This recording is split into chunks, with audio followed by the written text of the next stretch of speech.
بسم الله الرحمن الرحيم. أنا زميلكم محمد هشام، طالب امتياز أو طبيب امتياز. الحقيقة إن الفترة اللي فاتت أنا عرفت أوفر جزء من وقتي كده وسافرت المطرية. عرفت أتعلم شوية حاجات هناك. حاولت ان انا انقلها لكم بحيث ان يكون عندك نيوكليوس بس تبدأ بيها. البيدياتريكس يعني ده مش كل الكلام ومش كل المطلوب منك تتعلمه، بس على الاقل يكون عندك بيزك نازل عارف انت بتدور على ايه، او تبدأ تشوف الساينز اللي انا هقولك عليها ديت والحاجات اللي بقولك عليها دي والتريتمنت اللي هقول عليه ان شاء الله. ده اللي انا اتعلمته. طبعا الكلام دوت قابل ان هو يكون فيه اختلاف في الاراء. ممكن يكون في آراء تانية مثلا وانت بتتعلم، فحاول تتعلم بس خلي عندك نواة كده تعرف ايه تتكلم منها. انا هبدأ اتكلم على البيدياتريكس ان براكتس. اول حاجة احنا هنتكلم عنها هو الام هتجيلك بكومبلين. الكومبلين دوت هنتكلم عنه بالتفصيل كمان شوية، بس انا حابب قبل ما ابدأ بالكومبلين نتكلم عن الكلينيكال اكزامينيشن. اهم حاجه في الكلينيكال اكزامينيشن اننا بنعمل انسبكشن وبالبيشن واسكالتيشن. دول اكتر 3 حاجات. اهم حاجه عندنا الانسبكشن. تعالوا نشوف كده، داخل عليا عيل الاستقبال، المفروض ان انا اعمل له ايه؟ اول حاجه بص على الاي بتاعه العيل. ليه؟ لانك لو لقيت الاي جوندس، الجوندس دي ممكن تكون حاجه من الاتنين، ممكن تكون هيموليسيس، ممكن تكون انفكشن زي التيفويد مثلا، والاتنين بيبقى فيهم دارك يورين وبيبقى فيهم جوندس. فانت لو لقيت الاي فيها جوندس ممكن تعمل له تطلب له سي بي سي وتوتال ليكوسيتيك كاونت علشان نشوف لو السي بي سي ده شوينج هاي ريتكس، لو معنى كده ان فيه هيموليسيس او بليدنج او نزيف، معنى كده ان الدم الطفل ده بينزف والبون مارو بيعوض ان هو بيطلع ريتكس كتير. طب ولو لقيت التوتال ليكوسيتيك كاونت عالي دوت برضه يمشي ناحيه الانفكشن. تمام كده. بعد كده يبقى هنبص على الاي. تاني حاجه نشوف الساينز اوف ديستريس لان دي خطر جدا في الطفل. اول حاجه عندنا بتبقى الوركينج الانزاي، ودي طبعا مش بناخد عليها قوي لان معظم الاطفال الصغيرين بيبقى عندهم اصلا نيزل اوبستراكشن. دايما بيبقى عندهم برد او كومن كولد وكده، بيبقى عندهم كونجيشن وبيبقى عندهم نيزل اوبستراكشن، فتلاقي مناخيره بتتحرك عادي وتلاقي الطفل مش ديستريسد ولا حاجه.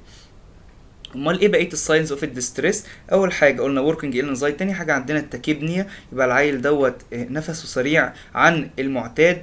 تالت حاجه الريتراكشنز، ودي قد تكون انتركوستال او سب كوستال ريتراكشنز. جرانتنج، تلاقي العيل بينت. واخر مرحله طبعا الساينوزس، ودي بيبقى سيفير ديستريس. يبقى احنا لازم ندور على الساينز اوف ديستريس ان هي ما تكونش موجوده. بعد كده نبدأ بقى ايه، ندخل جوه البق نشوف التونسلز. بس قبل ما نشوف التونسلز ارجوك قبل ما تفتح بق العيل وتحط فيه تانج ديبريسور اتأكد انك مش سامع صوت الصفارة بتاعت الاسترايدر. اول حاجة. تاني حاجة اسأل الام هل هو بيكح كحة غريبة ولا لا. لو بيكح كحة غريبة اسمعها الاول.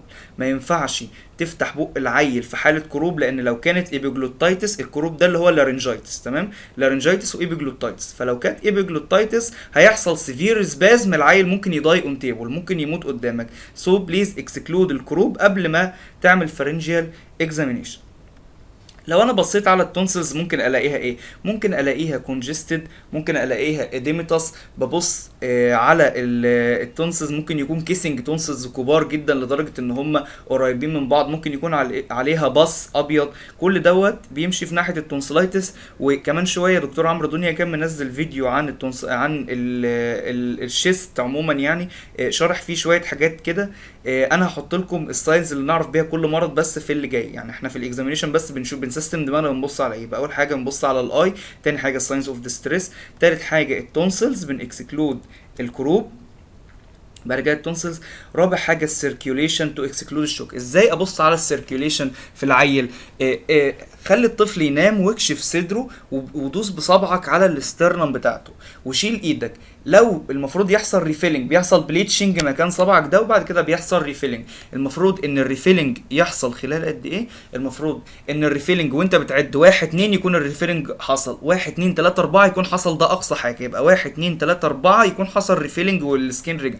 طب لو عملت اتكيت بصبعك على الاسترنم وشلت وعديت اكتر من 4 ولسه في بليتشنج، معنى كده ان العيل ده داخل في شوك. الشطاره بتاعتي لو جاي لعيل دي هايدريتد، جاي لعيل بسيفير فوميتنج، جاي لي عيل بدايريه، مش ان انا اكتشف الشوك لما يبقى العيل دخل في شوك، لا، ما انا اكتشف قبليها بحيث ان انا الحقه. يبقى الشوك حاجه مهمه جدا ان انا اكتشفها قبل ما تحصل بالطريقه بسيطه جدا ان احنا بس نعمل التست اللي هو نضغط على الاسترنو. بعد كده بننسبكت نشوف الابدومينال ديستنشن. معظم الاطفال او اطفال كتير جدا بيبقى عندهم موضوع الابدومينال ديستنشن دوت، وفي حالات منهم بتبقى خطر زي انتستينال اوبستراكشن، فلازم نبص على الديستنشن. بعد كده بنعمل السكين بنش تيست فور الديهايدريشن عشان نشوف العيل دوت عنده ديهايدريشن ولا لا، وبرضه بنبص عليه لو هو irritable، لو عينيه بيعيط من غير دموع، لو هو ملهوف على الميه، يعني معاك بزازه كده والام معاها بزازه بتديها له ملهوف عليها ولا لا. بعد كده بنبص جنرال على السكين بتاعه، ممكن نلاقي عنده ارتكاريال ويلز، يكون عنده ارتكاريا، ممكن يكون عنده تشيكن بوكس، والتشيكن بوكس ده بيبقى عباره عن ايه؟ بيبقى عباره عن ماكيولز وبابيولز كتيره في الديستريبيوتد على الترانك، مش ليها شكل ثابت، انما الارتكاريال ويلز حساسيه ارتكاري. ممكن يكون هينوخشولاين بيربرا، والهينوخشولاين بيربرا دي بتبقى افتر فايرال انفكشن، بتبقى عباره عن سبوتس كده موجوده على اللور ليمب ومنطقه الباتوكس. ممكن يكون نابكن ديرماتيتس نشوفه برضو، لان في حالات تيجي لك مثلا عيل تقول لك العيل سخن، الام تقول لك العيل سخن، وبعد كده تيجي تشوف العيل دوت، تشوف التونسلز تلاقيها فري، ما تلاقيش عنده اي نوع من انواع الانفكشن، وانت ما بتبقاش بس كاشف البامبرز. اول ما تكشف البامبرز تلاقي عنده نابكن ديرماتيتس، ممكن ده اللي يكون عامل له الفيفر. تمام كده. يبقى ده بالنسبه للانسبكشن، الاي، بعد كده الساينز اوف ديستريس، بعد كده التونسلز، بعد كده السيركيليشن، بعد كده الابدومين، بعد كده السكين بنش، بعد كده السكين ريش. بعد كده بنشوف البلبيشن، والبلبيشن معظمها بيبقى عشان نشوف الديهايدريشن. اول حاجه نقعد العيل، لازم العيل يكون كالم، ونقعده ما يكونش نايم، ونحس الفونتانيلز. ممكن نلاقي ديبريسد فونتانيلز، وده معناه ان هو في degree of dehydration. برضو بنشوف الانتيرو فونتانيل عشان الريكتس، لو العيل عدى عليه سنه والانتيرو فونتانيل لسه وايد زي ما هي، يبقى دوت ايه؟ دوت ريكتس، داخل في سكه ريكتس. برضو ممكن نعمل بلبيشن للروزاري بيدز اللي موجوده على الريكتس على الثراسيك كيج بتاع العيل. طيب بالنسبه للاوسكالتيشن، انا المفروض اسمع ايه وايه الابنورمال فايندنج اللي ممكن الاقيه؟ انا المفروض اني بسمع الاير انتري ايكوال اير انتري اون بوث سايدز، بنسمع فوق وفي النص وتحت، نسمع الاير انتري على الشيست فوق وفي النص وتحت، ونفس الكلام ورا، فوق وفي النص وتحت نسمع الاير انتري. المفروض ان انا اسمع فيزيكولار بريثنج، طبعا كل ده انت المفروض تنزل تعرف تسمع الفيزيكولار بريثنج ده، اما كنتش فاكره من الاطفال تنزل تسمعه، ده الفيزيكولار بريثنج، او تسمعه على واحد صاحبك تعرف ان ده الفيزيكولار بريثنج. اي ابنورماليتي يبقى ده مش فيزيكولار بريثنج. تمام. المفروض ان الاير انتري يكون ثابت. لقيت حته مش سامع فيها اير انتري تبقى دي ديمينشد اير انتري. طب لقيت ديمينشد اير انتري، طب ايه الابنورمال فايندنج اللي ممكن الاقيها في عيل زي دوت؟ قال لك اول حاجه انا ممكن الاقي برونكوفوني. ما هو البرونكوفوني؟ قال لك البرونكوفوني لو حصل كونسوليديشن في اللنج، حته فيها كونسوليديشن ما بيدخلهاش هواء، وبما ان الكونسوليديشن ده سوليد، حاجه صلبه، فالصوت بتاع العيل بيتنقل فيها اعلى، فانت تسمع العيل مثلا لو كان بيعيط تسمع الحته كلها نورمال، وحته واحده الصوت فيها عالي جدا مزعج جدا، ده معناها ان هو عنده ايه؟ معناها ان عنده في الحته دي كونسوليديشن. ده يشككك، وبالذات لو كان العيل جاي لك باد جنرال كونديشن، ومثلا جاي لك في ديستريس وسمعت البرونكوفين ده، يبقى لازم تعمل له شيست اكس راي، لان ده ممكن يكون نمونيا. تمام. طيب يبقى اول حاجه برونكوفوني. بعد كده عندنا بقى ممكن نلاقي ويزي شيست وكريبيتيشن. نتكلم على الكريبيتيشن وبعد كده نتكلم على الويزي شيست. الكريبيتيشن قد تكون كونسونيتنج ونون كونسونيتنج كريبيتيشن. اللي يخوفني ايه؟ اللي يخوفني النون كونسونيتنج كريبيتيشن. كونسونيتنج كريبيتيشن ده صوت شخير في السماعه، معناها ان في صوت شخير فعلا، يعني انزل اسمعه تلاقيه شخير فعلا، معناها ان في ميوكس سكريشن بس في البرونكايت، ده ممكن يكون برونكايتس عادي جدا، مش حاجه تقلقني. انما لو سمعت صوت مكتوم، صوت كريبيتيشن مكتوم، حاجه زي كيس بيتكسر كده، او زي حاجه بتتقطع كده، دوت النون كونسونيك كريبيتيشن. ممكن مثلا تمشي السماعه على دقن واحد خشنه كده شويه، هتسمع صوت الطرقعه دوت، ده شبه النون كونسونيتنج كريبيتيشن. لو سمعت الصوت ده ممكن يمشي ناحيه النمونيا اكتر، فبالتالي ما نستهونش بيه. انما الكونسونيتنج كريبيتيشن ده برونكايتس، وغالبا بيبقى الطفل جود جنرال كونديشن، وبيبقى درجه حرارته معقوله، مثلا ممكن يكون درجه حرارته عاليه شويه، بس ان جنرال الطفل بيبقى جود جنرال كونديشن. تمام. طيب بعد كده ممكن نسمع ويزي شيست.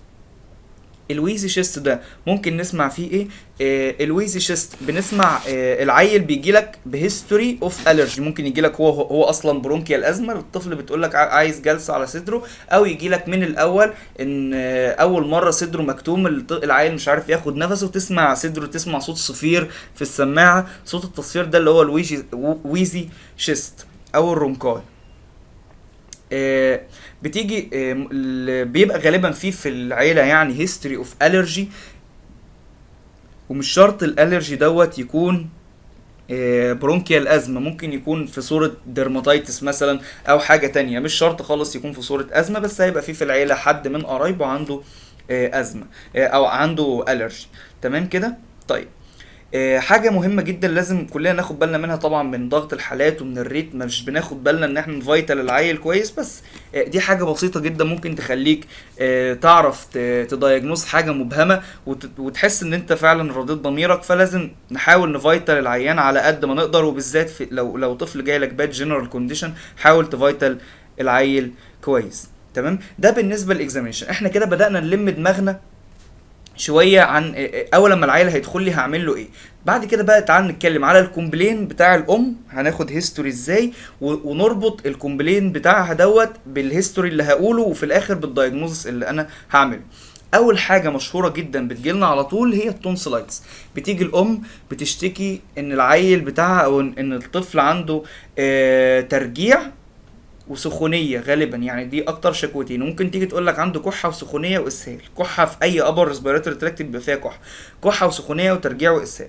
طيب هو الطريات ده حصل ازاي؟ بص، التونسلز لما تبقى كونجستد واديمتس وعليها باص، الباص دوت لما العيل يبلعه يعمل له جاسترايتس فيبدا يرجع، يبقى العيل ده ممكن بيبقى عنده سخونيه طبعا من التونسلايتس، وبالذات لو كان بكتيريال تونسلايتس. تمام. هيبقى عنده سخونيه، هيبقى عنده ترجيع، واي ابر ريسبيراتوري بيبقى عنده كحه، وممكن لو البص ده كان كتير قوي ونزل تحت ممكن يعمل له برده جاسترونترايتس ويكمل على اسهال كمان. فالام ممكن تيجي بكحه وترجيع وسخونيه، وممكن تشتكي باسهال، بس ده مش الكومون. يعني الكومون ان هو كحه وترجيع وسخونيه. وانا بعمل اكزامينيشن على للطفل هلاقيه في الفيتال ساينز التمبريتشر عاليه، وانا بفتح بقه بعد ما اكسكلود طبعا ان هو مش حاله كروب ولا حاجه، بفتح بقه ببص هلاقي التونسلز كونجستد واديمتس وانلارجد. ودكتور عمرو دنيا كان عامل فيديو بيخليك تفرق بين البكتيريال والفيرال تونسلايتس، انا هحطه لكم في الكومنتري، يعني هحط لكم في الفيديو دلوقتي بعد ما اخلص على التونسلايتس هقطع الفيديو واحط فيديو دكتور عمرو دنيا، وبعد كده نرجع نكمل. تاني حاجة عندنا الكومون كولد. الكومون كولد هتيجي الام تقول لك بيشتكي من كحة يا دكتور، او بيشتكي من كحة وسخونية ومناخيره مرشحة. نفس الفكرة، هو بس مش عنده تونسلايتس، بس هو عنده upper respiratory tract infection، فاكيد عنده كحة واكيد عنده سخونية، لو كانت بكتيريال هيبقى سخونية. تمام.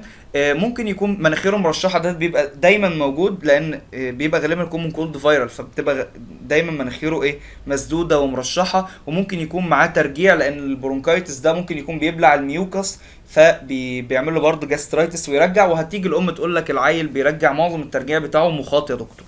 تمام. ده بالنسبه للكومون كولد، ودي حالات سهله ممكن نشخصها بسهوله جدا. برضو حاله البرونكايتس كحه وسخونيه ممكن ترجيع، نفس فكره الكومون كولد، وبتبقى حاله مايلد. يعني الكومون كولد والبرونكايتس حالات مايلد جدا مفيش مشاكل منها، بنسمع كونسونيتنج كريبيتيشن في حاله البرونكايتس. تمام. طيب طفل جاي لك بيشتكي من ويزي شيست، هتيجي الام تقول لك يا دكتور مش قادر ياخد نفسه، وممكن تيجي تقول لك الواد بينت، يعني ممكن توصل لدرجه ديستريس، لدرجه ان الواد بينت فعلا من كتر البرونكيال ازمه اللي عنده. تمام. انت هتسمع صدره، هتلاقي التصفير في صدره الويزي شيست، ممكن تيجي تقول لك صدره بيصفر على فكره، هتلاقي الويزي شيست، تبدا بقى تعمل له الرجيم بتاع البرونكيال ازمه ازاي هنتعامل معاه. تمام. طيب بعد كده ممكن تجي الام تجي لك تقول لك مثلا العيل بيشتكي من ترجيع واسهال، وممكن لو معاه سخونيه ترجيع واسهال. موضوع الاسهال ده عايزين نتكلم فيه شويه، انك لازم تسال الام هو بيعمل كام مره في اليوم، والبراز دوت لونه ايه، لان ممكن مثلا يكون لونه اصفر. لونه اصفر ده بيبقى كاركترستيك للروتا فيروس، بيبقى اصفر وكله ميه ووتري دايريه. في نوع تاني مثلا يكون اوفنسيف اودر وجرينش وفي باص يعني وجرينش وفي ميوكس وفي بلاد. كل ده ممكن، والعيل باد جنرال كونديشن ده يمشيه ناحيه الشجله، يمشيه ناحيه بكتيريال جاسترو انترايتس، وده بيبقى مشكله لان الشجله خطر يعني فيري دينجرس، الباسيلاري ديزنتري فيري دينجرس. ممكن برضو يكون الطفل جود جنرال كونديشن، وتلاقيه دايما بتقول عنده تعنيه، الام تقول لك يا دكتور بيخش الحمام او بيحاول يعمل حمام، ده لو كان كبير شويه ما يعرفش يعمل حاجه وينزل شويه مخاط معرق بدم، ده يمشي ناحيه الاميبك ديزنتري. تمام كده. فدي برضو من الحاجات اللي لازم نكون عارفينها في موضوع الاسهال دوت. فالجاسترونترايتس الام بتيجي، بيبقى طبعا الويزي شيست بيبقى غالبا في ناحيه الشتاء اكتر، في فصل الشتاء اكتر، والجاسترونترايتس بيكون في فصل الصيف اكتر. الروتا فيروس بيبقى فليرنج جدا في فصل الصيف. وبالتالي لو جالك عيل باد جنرال كونديشن و البراز بتاعه وفيه دم، فيه مخاط، ريحته اوفنسيف، الكميه بتاعته كتير، اعمل له تحليل براز لانها ممكن تكون شيجيلا. وفي الحاله دي بنكتب له انتي بايوتيك، غالبا بيكون ثيرد جنريشن كيفالوسبورين زي السيفترايكزون او السيفوتاكسين. طيب ممكن بقى تيجي تقول لك ايه، الطفل بيرجع كل اللي في بطنه، كل ما بياكل بيرجع، كل ما بياكل بيرجع. طيب الموضوع ده يمشي ناحيه الجاسترايتس، ممكن الجاسترايتس على فكره يكون بسبب التونسلايتس، وبالتالي وانا بعالج التونسلايتس لو كان عنده ترجيع هضطر اكتب له دواء للجاسترايتس. تمام. ممكن هكتب له مثلا موتينورم. الموتينورم ده بيظبط حركه المعده، ده دومبريدون بيظبط حركه المعده بحيث ان هو ايه ما يبقاش عنده ترجيع كتير. وممكن نكتب له كمان ميوكوجيل او جافيسكون علشان الجاسترايتس اللي عنده ده. فالشكوى بتقول لك بيجي يرجع كل اللي في بطنه، في اسهال لا، في سخونيه لا، يبقى ده غالبا ماشي ناحيه ايه، جاسترايتس. بعد كده من الحالات المهمه جدا والحالات الخطر ولازم ناخد بالنا هي حالات الديستنشن اند الكونستيبيشن. جاي لك عيل بطنه منفوخه، او جايه بتقول لك يا دكتور عنده انتفاخ، تسالها بطنه وجعاه، عمال يعيط من بطنه، بيضم رجليه على بطنه لان ده بيعمل كوليك. الكونستيبيشن والديستنشن ده بيعمل للعيل كوليك، فتلاقيه العيل بيضم رجليه دايما على بطنه، ده معناه كده ان بطنه بتوجعه لان هو ما بيعرفش يتكلم. فهيقول لك ازاي، هيقول لك بالطريقه دي. فبتسالها هل هو طلع ريح خلال 24 ساعه ولا لا، لانه لو ما عملش براز وما طلعش ريح خلال 24 ساعه العيل دوت داخل في سكه انسداد معه، يعني ممكن يكون عنده intestinal obstruction. ممكن تيجي تقول لك ده نزل براز لونه احمر شبه الجيلي، ريد كارنت جيلي ستول، ممكن يكون انترسبشن. ودي فعلا حاله شفتها، ان هو عيل جاي بريد كارنت جيلي ستول والام فاكراه براز، بس طبعا يعني كانت خايفه مرعوبه لان حاجه غريبه. فده لازم تعمل له جراحه اطفال. او جاي لك طبعا مش عارف ينزل براز خالص، ممكن تكون فيكال امباكشن، حته فيسز امباكتد في الانتستين ومش عارف يعمل حمام، فلازم تاكسكلود الانتستينال اوبستراكشن، اعمل له عرض جراحه. اما لو كان طلع براز أو عمل براز او طلع ريح خلال 24 ساعه يبقى الطفل ده هيتعالج عادي جدا من الديستنشن اند الكونستيبيشن. طيب من ضمن الشكاوى المشهوره برضو هي الريكتس. الام هتيجي تقول لك الواد اتاخر في المشي او الكلام، او ايده مقوسه لو كان بيحبي في اول سنه، لسه في اول سنتين، لسه الطفل بيحبي طبعا، لا في اول سنه، ايده مقوسه، رجله مقوسه بقى لما بدا يكبر وبدا يمشي شويه تلاقي رجليه مقوسه. ممكن لو اتاخر في التسنين، تيجي الام تقول لك اتاخر في التسنين، كل دوت يمشي ناحيه الريكتس. فانت تسال الام هل انت بتعرضيه للشمس، انتوا ساكنين فين، هتقول لك مثلا ساكنين في بدروم، ساكنين في دور اول ما بيدخلوش شمس كتير، تسالها غالبا هتقول لك لا ما بعرضهمش للشمس. تمام كده. فدوت يمشيك ناحيه الريكتس. في الحاله ديت لازم تعمل سيروم كالسيوم وسيروم فوسفات والكلاين فوسفاتيز علشان نكسكلود النون ميتابوليك كوزس بتاعه الريكتس، وممكن تبقوا تقروا فيها شويه، انما انت اللي تعرف تعالجه هو الميتابوليك كوز بتاعه الريكتس اللي هو نقص الكالسيوم. ودوت بيبقى ليه علاج معين. واهم حاجه تقول لها انت تمشي الطفل دوت في وقت الصبح كده من الساعه 9 كده لحد الساعه 10 ونص، اللي هو الوقت اللي الشمس ما بتبقاش فيه جامده قوي. ونفس الكلام تخليه يخرج يلعب وقت العصاري بعد ما الشمس تكسر عشان يتعرض للشمس فيعمل فيتامين دي. تمام. من ضمن الحاجات اللي الام ممكن تيجي تشتكي منها هو طفح جلدي على الطفل. تلاقي عنده طفح جلدي وتسالها هل في هيستوري ان اي حد من العيله عنده المشكله ديت او عنده حساسيه من اي حاجه. هتقول لك غالبا هتقول لك في ابوه اخوه عمه كل دول عندهم حساسيه. تمام. ده بالنسبه للكومون كومبلين. طبعا دي مش كل الكومبلينز، دي كومون كومبلينز ممكن تقابلنا ونعرف ازاي بنتصرف معاها. تمام كده. تمام. طيب قبل ما نبدأ نتكلم على التريتمنت عايزين يعني طبعا الحالات اللي احنا اتكلمنا عنها دي هنتكلم بقى عن التريتمنت بتاعها. بس قبل ما نبدأ نتكلم على التريتمنت عايزين نبدأ نتكلم في موضوع مهم جدا هو المضاد الحيوي، وازاي نحسب اي جرعة مضاد حيوي ونعرف ايه هي المضادات الحيوية المشهورة وبنكتب ايه في كل حالة. تمام. بالنسبة لحساب جرعة المضاد الحيوي، اي مضاد حيوي شرب بيكون مكتوب تركيزه في ال5 مللي. يعني دايما مثلا لو عندنا دواء زي الكيورام، والكيورام ده اموكسيسيلين كلافيولينيك اسيد، الاتنين مع بعض. تمام. دايما بيكون مكتوب تركيزه في ال5 مللي، يعني كل 5 مللي من السسبنشن اللي انا هعمله دوت تحتوي على 457 مللي جرام من الدواء. تمام كده. يبقى كل 5 مللي فيها 457. تمام كده. طيب الاموكسي كلافيولينيك اسيد، الموكسيسيلين كلافيولينيك اسيد احنا بنبقى عايزين ندي جرعته في اليوم من 60 ل 90 مللي جرام بير كي جي بير دي. يعني طفل وزنه 10 كيلو، طفل وزنه 10 كيلو محتاج لو هديله مثلا على 90 يبقى محتاج 900 مللي جرام بير كي جي، يبقى محتاج 900 مللي جرام في اليوم. انا محتاج اديله 90 بير كي جي، يعني لو 10 كيلو 900 مللي جرام. تمام كده. طيب لو كان الدواء بقى اللي هو الشرب ده اللي هو احنا اتفقنا ان كل المضادات الحيويه الشرب السسبنشن بتبقى بتبقى في ال5 مللي. فاذا كان ال5 مللي من الدواء تحتوي على 457 فان ال900 تحتوي على فان كام بقى مللي من الدواء يحتوي على 900. تمام كده. لو ضربنا طرفين في وسطين هنضرب 5 في 90 في 10، 90 في 10، 5 في 90 في 10 على 457 اللي هو تركيز الدواء، هيطلع لك تقريبا 10. بالتقريب كده هيطلع لك 10. يبقى العيل ده محتاج في اليوم 10 مللي، يعني محتاج معلقتين 5 مللي، محتاج 10 مللي من الدواء. طيب الدواء ده بيتاخد كل 12 ساعة، يبقى انا هحتاج اقسم ال10 دي على على 2. يبقى الطفل ده محتاج 5 سنتي كل 12 ساعة. يبقى هنكتب للعيل دوت 5 سنتي كل 12 ساعة. كيورام 457 5 سنتي كل 12 ساعة. تمام. طيب ده بالنسبة للدواء الشرب. يبقى احنا اتفقنا ان الدواء الشرب كله موجود على في 5 مللي. التركيزات الدواء اللي مكتوبه بتبقى في ال5 مللي وهو بيبقى كاتب لك على الدواء اصلا. طيب بالنسبه للحقن بقى انا اللي بحل الميه الحقنه في كميه الميه. يعني ادي الفايل اهو مثلا السيفوتاكس 500 انا هحله في فايل 3 سم، هحله في 3 سم. يبقى اذا ال3 سم دول فيهم كل الدواء. هنا كان ال5 مللي فيهم 457، هنا ال3 سم فيهم ال500. ال3 سم فيهم ال500.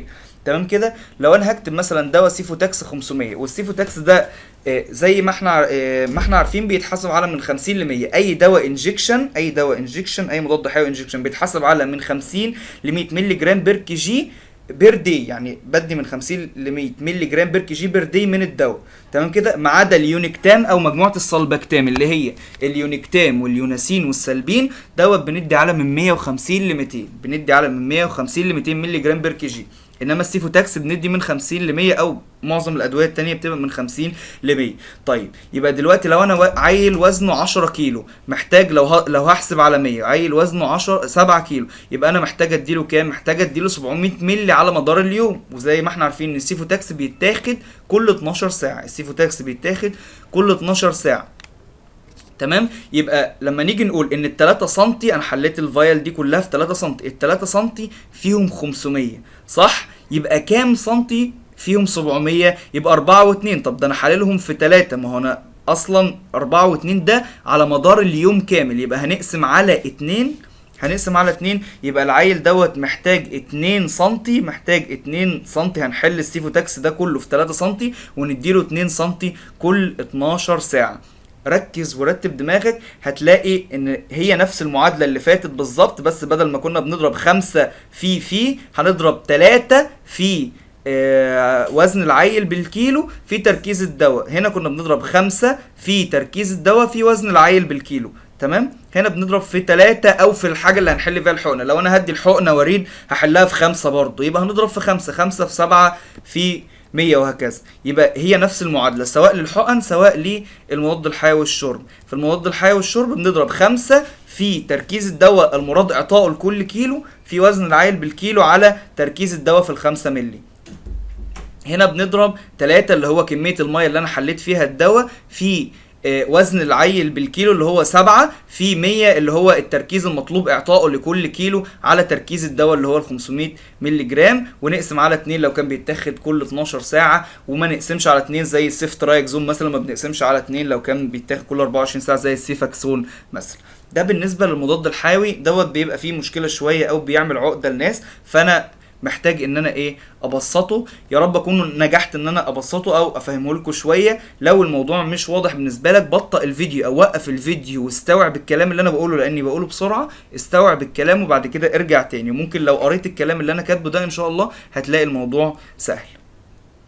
طيب بعد كده بقى تعالوا نتكلم على اهم المضادات الحيويه اللي موجوده في السوق وبنكتبها في ايه. اولا مجموعه السلبكتام اللي هي اليونيكتام واليوناسين والسلبين، دول انجكشن، دول بنديهم انجكشن. تركيزاتهم في السوق 750 و1500 و3000. 3000 مش موجود، غالبا بيبقى موجود ال 750 وال 1500. وللاسف مجموعه السلبكتام دي اليومين دول ناقصه في السوق شويه.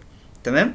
احنا اتفقنا ان اي دواء حقن بنحسب على من 50 ل 100، ما عدا السلبكتام بنحسب على من 150 ل 200 مللي جرام لكل كيلو في اليوم. يبقى انا لو عندي عيل وزنه 10 كيلو عايز اديله يونيكتام، انا قلنا هنحله في 3 سم. عايز اقول حاجه، اعرف امتى اكتب مثلا تركيز 750 ده. لو العيل وزن اقل من سنه، عمره اقل من سنه، لو العيل عمره اقل من سنه اكتب ال 750.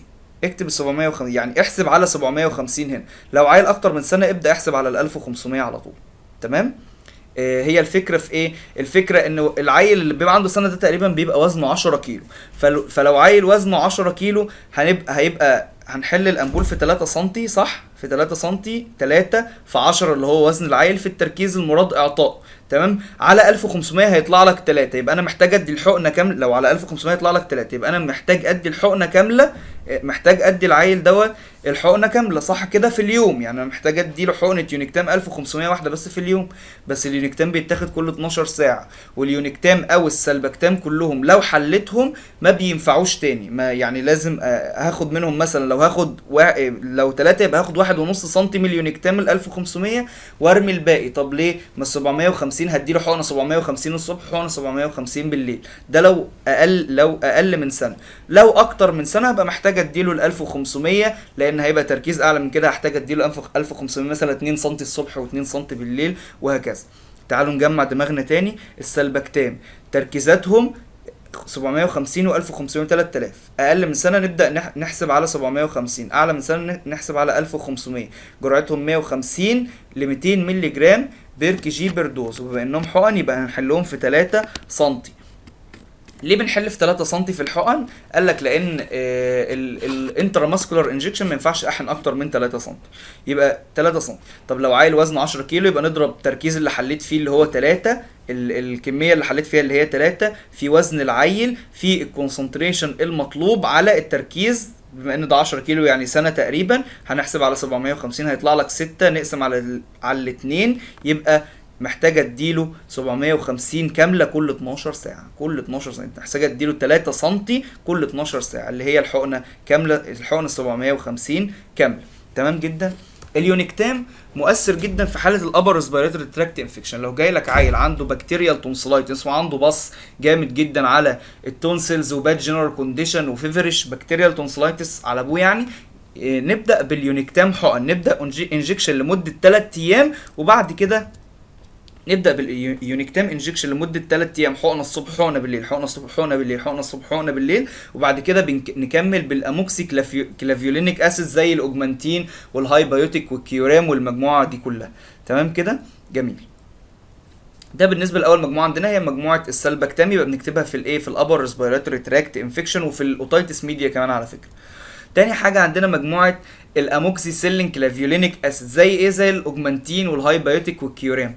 عندنا دوايين انا بحب اكتبهم شخصيا جدا، اللي هو الكيورام 457 والهاي بايوتيك ان 600.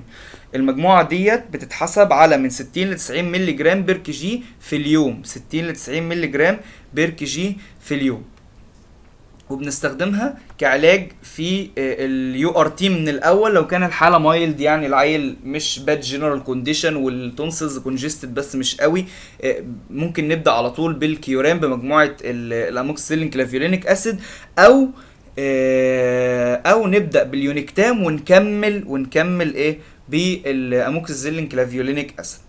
تالت مجموعة من المضادات الحيوية المهمة جدا هي الثيرد جنريشن كيفالوسبورين. عندنا مثلا مجموعة اللي هي السيفوتاكسيم، زي السيفوتاكس ده اسمه سيفوتاكس. السيفوتاكس ده تركيزين 500 و1000، تمام. واحنا اتفقنا ان اي حقن بتحسب الكونسنتريشن بتاعها من ايه، من 50 ل 100 مللي جرام بير كي جي بير دي. فالسيفوتاكس 500 ل 1000 كل 12 ساعة. او عندنا دواء تاني اللي هو السيفترايكزون زي السيفاكسون، وده بيتاخد كل 24 ساعه، كل 24 ساعه. 500 برضو تركيزه 500 و1000، وبنحسبه على من 50 ل 100 مللي جرام بير كي جي بير دي. خد بالك ان السيفترايكزون او السيفاكسون ده بنحله على ليدوكين لان هو irritant، فبنحله على ليدوكين. واتفقنا ان دي المجموعه الثيرد جنريشن كيفالوسبورين دي بتتكتب في حاله الجاسترو انترايتس لو كانت بكتيريال جاسترو انترايتس، باد جنرال كونديشن، والباس اوفنس والستول اوفنسيف، ممكن يكون ممكن يكون شكله لونه مثلا اخضر، يكون مش الكرايتيريا بتاعت الروتا فيروس مع باد جنرال كونديشن والعيل فيفرش.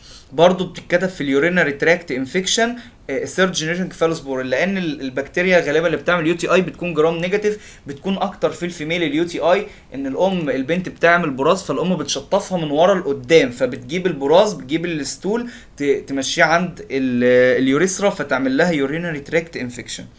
تمام كده. يبقى المضادات الحيويه السلبكتام بنبدا بيها علاج التونسلايتس، الاموكسيسيلين كلافيونيك بنكمل بيها العلاج او بنبدا بيها من الاول، ثيرد جنريشن كيفالوسبورين للجاسترو انترايتس واليورينري تراكت انفكشن. دي اهم المضادات الحيويه.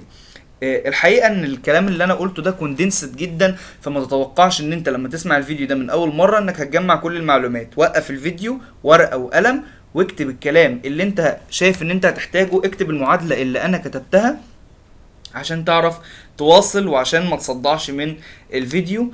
هننتقل بقى على النقطة الأخيرة اللي هو احنا اتكلمنا على الأمراض ديت، تعالوا بينا نتكلم على العلاج بتاع الأمراض اللي احنا قلناها ديت، أو علاج معظم الأمراض اللي احنا قلناها. بس قبل ما نتكلم على العلاج وقف الفيديو وراجع اللي فات كله، راجع الاكزامينيشن هعمله ازاي، راجع الكومون كومبلين بتاع الأم، وراجع الاهم المضادات الحيويه، واحفظ المعادله بتاعتها، وبعد كده نبدا نتكلم على العلاج.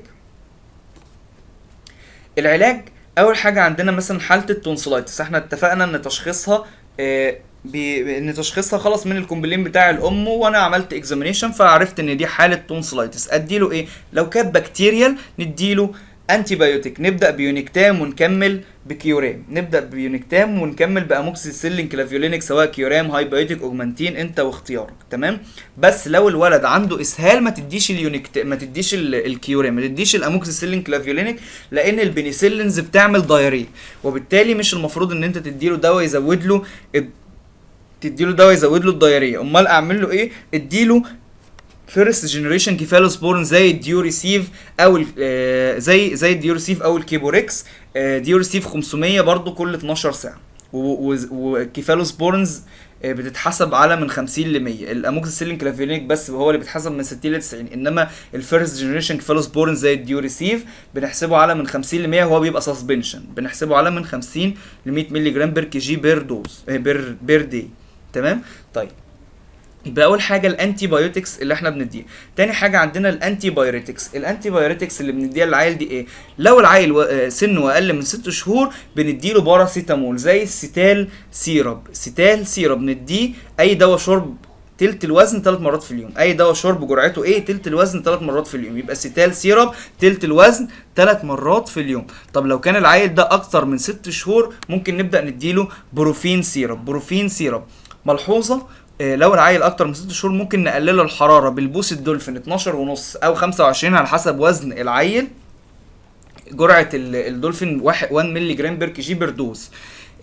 فعلى حسب وزن العيل ممكن نديله، وزن العيل مثلا وزنه 12 كيلو هنديله دولفين 12 ونص، اعلى من كده ممكن نديله دولفين 25 وهكذا يعني. فنقلله لبوسه في ساعتها بس بالبوسه الدولفين، وبعد كده يكمل في البيت على بروفين تلت الوزن 3 مرات في اليوم. ودكتور عمرو دنيا كان عامل فيديو بيتكلم فيه عن ازاي تقلل الحراره، ممكن نتكلم عنه او ممكن هحطه لكم برضو بحيث انك تعرف ازاي نقلل الحراره وازاي نقلل الكحه. كان بيتكلم برضو عن تقليل الكحه. بعد كده انتي ايميتيك، لازم ادي انتي بايوتيك، انتي بايوريتيك، انتي ايميتيك. ما هي التونسلايتس الام بتقول لك بيرجع، يبقى انا محتاج اديله الدواء يوقف له الترجيع زي ايه؟ زي الموتينورم. موتينورم نديله تلت الوزن 3 مرات في اليوم قبل الاكل بساعه. تلت الوزن 3 مرات في اليوم قبل الاكل بنص ساعه، قبل الاكل بنص ساعه. ده موتينورم. طب العيل بيرجع مش قادر ياخد دواء سيرب، اديله ايه؟ ممكن نديله لبوسه موتينورم سبوزيتوري. نديله سبوزيتوري موتينورم لبوسه مرتين في اليوم. يبقى ممكن ندي سيرب وممكن ندي سبوزيتور. طب العيل جاي لك دلوقتي جاسترايتس، ما هو عنده تونسلايتس وعامله له جاسترايتس وكل حاجه بياكلها بيرجعها، اديله في ساعتها عندك في العياده او عندك في الاستقبال اللي انت فيه، اديله حقنه زفران. اديله الزفران ده بيستخدم اصلا في الكيموثيرابي، انتي ايميتيك، بيشتغل سنترال احسن من البريمبران، لان البريمبران بيعمل اكسترا بيراميدال مانيفستيشن. فاديله حقن الزفران، اديله شرطه لكل كيلو. يعني لو عيل وزنه 10 كيلو نديله 10 شرط من الزفران، شرطه لكل كيلو. نديله زفران دلوقتي ويقعد تلت ساعه ويجيبوا له عصير بيور من بره يشربه. لو شربه ما رجعش، وغالبا ده اللي هيحصل، هيكمل بقى علاجه في البيت ان هو هياخد موتينورم سيرب معلقه كل 8 ساعات اللي هي تلت الوزن 3 مرات في اليوم، يا اما هياخد لبوسه مرتين في اليوم. تمام؟ ده بالنسبه لعلاج التونسلايتس. طيب علاج الكومون كولد نفس الكلام، انتي بايوتيك. بس الانتي بايوتيك ما نكتبوش في الكومون كولد الا لو كان بكتيريا. يعني لو كان مثلا برودكتيف كاف، والكاف ده الميوكس متغير لونه اصفر لونه جرينش كده، لو البلغم اصفر ده يمشي ناحيه بكتيريا اللي يبقى نكتب له مضاد حيوي. انما ما تكتبوش في الفيرال، يعني مجرد ان مناخيره مرشحه وفيفرش ما تكتبلوش انتي بايوتيك. نكتب له انتي بايوتيك لو كان العيل يستاهل انتي بايوتيك، لان خد بالك كل ما تكتب له انتي بايوتيك معين هتعمل له ريزيستنس ليه، فلو جه بعد كده في مصيبه اكبر مش هتعرف تتصرف، مش هيبقى عندك مضاد حيوي بيشتغل كويس. تمام؟ يبقى انتي بايوتيك. انتي بايوتيك نفس الكلام زي التونسلايتس، اقل من 6 شهور واكتر من 6 شهور. بعد كده بقى عندنا شكوى الام، العيل مناخيره مرشحه يا دكتور، مناخيره مسدوده، فاحنا لازم نديله نيزل ديكونجستنت. النيزل ديكونجستنت لو العيل اقل من 6 شهور بنديله اوترايفين بيبي سلاين. اوترايفين بيبي سلاين ده محلول ملح، بتحطه في مناخير العيل نقطتين 3 مرات في اليوم، نقطتين بكل انف 3 مرات في اليوم. ده مفيش منه اي ضرر خالص، ممكن تكرره ان شاء الله طول اليوم، تفضل تحط له محلول ملح مش هيعمل له مشاكل خالص. ده بيسلك. طيب لو اكتر من 6 شهور نديله بقى حاجه اقوى شويه، حاجه تعمل له كونستريكشن للميوكوزا بتاعه النوز، زي ايه؟ زي الاوترايفين بيدياتريك دروبس. اوترايفين بيبي سلاين، اوترايفين بيدياتريك دروبس. نديله اوترايفين بيدياتريك دروبس نقطتين بكل انف 3 مرات في اليوم لمده 5 ايام ولا يكرر. ليه ما بنكرروش؟ عشان ممكن يحصل راينايتس ميديكامنتوزا، لان احنا عارفين ان الديكونجستنت بيعمل فازو كونستريكشن للنيزل ميوكوزا، فده ممكن يعمل له راينايتس ميديكامنتوزا ويعمل له مشاكل، وبالتالي مش بيتكرر. انما البيبي سلاين يتكرر براحته. طب لو كان العيل كبير بقى شويه ومش بيستحمل ان هو ياخد نقط في مناخيره، يبقى احنا ممكن نديله زيرتك سيرب، ودوت انتي هيستامينيك مضاد للحساسيه، وطبعا نفس الكلام ممكن يشتغل ديكونجستنت. فممكن نديله زيرتك سيرب نص الوزن مره واحده قبل النوم، وبنكتبه قبل النوم ليه؟ لان هو بينيم، فاحنا ممكن نديله زيرتك سيرب عشان يشتغل كنيزل ديكونجستنت. تمام كده؟ طيب اخر حاجه عندنا، الام بتشتكي ان العيل بيكح، تسالها هي الكحه ناشفه ولا الكحه ببلغم. لو الكحه ببلغم ندي دواء ميوكوليتيك زي ايه؟ زي الامبروكسول. الامبروكسول سيرب تلت الوزن 3 مرات في اليوم، ده المفروض ان انا اديه. بس الميوكوليتيك بيعمل كف، بيزود الكف، ده هو بيدوب الميوكس، فبيبقى الجسم عايز يطرده فبيزود الكف. فمش معقول ان انا هديه 3 مرات في اليوم العيل يفضل يكح مش هينام وهيتعب اكتر. فانا المفروض ان انا اديه مره الصبح ومره العصر بحيث انه يشتغل طول النهار العيل بيكح، وبالليل اديله حاجه تهديه زي السيليجون، سبوزيتوري لبوسة سيليجون بالليل عشان العيل دوت يعرف ايه ينام بالليل. بس لو كان العيل ازماتيك اوعى تديله سيليجون، اوعى تديله سيليجون. ممكن نديله بلسم سيرب برضو بالليل يقلل له ايه الكحه شويه. البلسم ده عباره عن اعشاب طبيعيه مفيش منها مشاكل، انما السيليجون بيورسن الكونديشن في حاله الازمه. تمام جميل. طيب لو كانت الكحه ناشفه بقى، لو كانت الكحه ناشفه العيل دوت اقل من سنه او عنده ازمه بنديله بلسم سيرب 3 مرات في اليوم. لو كان اكتر من سنه وما عندوش ازمه بنكتب له سيليجون سبوزيتوري مره قبل النوم. وممكن برضو الصبح والعصر نديله بلسم مفيش مشاكل. تمام. ده بالنسبه للانتي تصف. ودكتور عمرو دنيا كان متكلم شويه على الانتي تصف في الفيديو اللي كان منزله، هحطه لكم في الفيديو في المونتاج يعني. طيب نسيت اكتب لكم هنا في السكيما حاجه اللي هي حاله الازمه الويزي شيست. عيل داخل لك دلوقتي بويزي شيست، ايه اللي المفروض اعمله له؟ لو كان العيل دوت اقل من 6 شهور، لو كان العيل اقل من 6 شهور نكتب له 1 سم اتروفنت، جلسه استنشاق 1 سم اتروفنت على 2 سم محلول ملح، على 2 سم محلول ملح. طب لو كان العيل اكتر من 6 شهور بنكتب له نص سم فاركولين زائد نص سم اتروفنت زائد 2 سم محلول ملح جلسه. وبعد ما ياخد الجلسه يقعد في الهواء تلت ساعه، وبعد كده يرجع لك تسمع صدره تاني. لقيت الكونديشن اتحسنت خلاص، لقيت الويز راح بقى فري خلاص، تكتب له علاج في البيت اللي هو فينتولين سيرب. فينتولين سيرب تكتبه لمده اسبوع، فينتولين سيرب لمده اسبوع. وممكن لو كان الويزي شيست جامد شويه ممكن تخليه يجي يعمل جلسه كل 24 ساعه. تمام.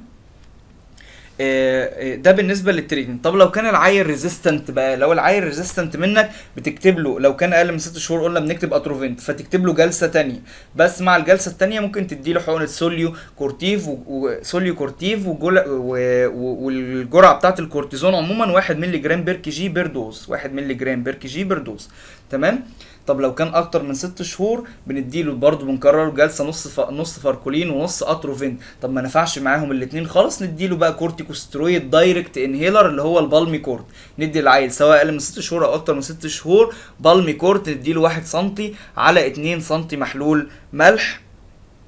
ده بالنسبه لحاله الويز. طب لو كان عيل جاي لك بسترايدور، جاي لك بحاله كروب، جاي لك ديستريس، جاي لك بصوت التصفير بتاع الكروب، دي مشكله. ممكن بنكتب له علاج ايه؟ بنكتب له جلسه ادرينالين 1 سم ادرينالين او امبول ادرينالين على 2 سم محلول ملح، ونديه للعيل. هنلاقي ان الكروب خف، هنلاقي ان الكروب اتحسن تماما. طب لو دخلك عيل ما انتش عارف هو ازمه ولا كروب نعمل ايه؟ لو دخلك عيل وانت خلاص شاكك ما انتش قادر تتاكد خالص، اكتب له علاج الازمه. يعني مثلا عيل عنده سنه، اكتب له علاج الازمه اللي هو 1 سم فاركولين ونص سنتي ونص سنتي زائد 2 سم محلول ملح، نص سم فاركولين ونص سم اتروفنت و2 سم محلول ملح. وروح اقف معاه في ساعتها. لو لقيت الكونديشن ما بتتحسنش يبقى دوت كروب، اقلب على طول الجلسه خليها ادرينالين. بس خد بالك بقى علامات تحسن الطفل ان الاريتابيليتي تقل، ان الهايبوكسيا بتعمل اريتابيليتي. لو لقيت العيل اتحسن ما بقاش اريتابل معناها كده ان العيل بيتحسن، انما مفيش اي تحسن على طول اقلب الجلسه، دي غالبا حاله كروب. وانت هتكون يعني انت لو سمعت الكروب مره واحده في حياتك عمرك ما هتتلخبط فيه. ده بالنسبه لعلاج الازمه وعلاج والتعامل مع حاله الكروب. بعد كده هنتكلم على الجاسترو انترايتس. والجاسترو انترايتس عايزين نعمل لها سكيما ظريفه كده اللي هي 2.5 و5. ايه 2.5 و5 دي الجرعات. تمام كده. اول حاجه عيان جاي لك بيرجع شكوته ترجيع، يبقى هنديله موتينورم سيرب 3 مرات في اليوم، تلت الوزن 3 مرات في اليوم. لو كان العيل اقل 2.5 سم لو كان العيل اقل من 6 شهور، و5 سم لو اكتر من 6 شهور. تمام.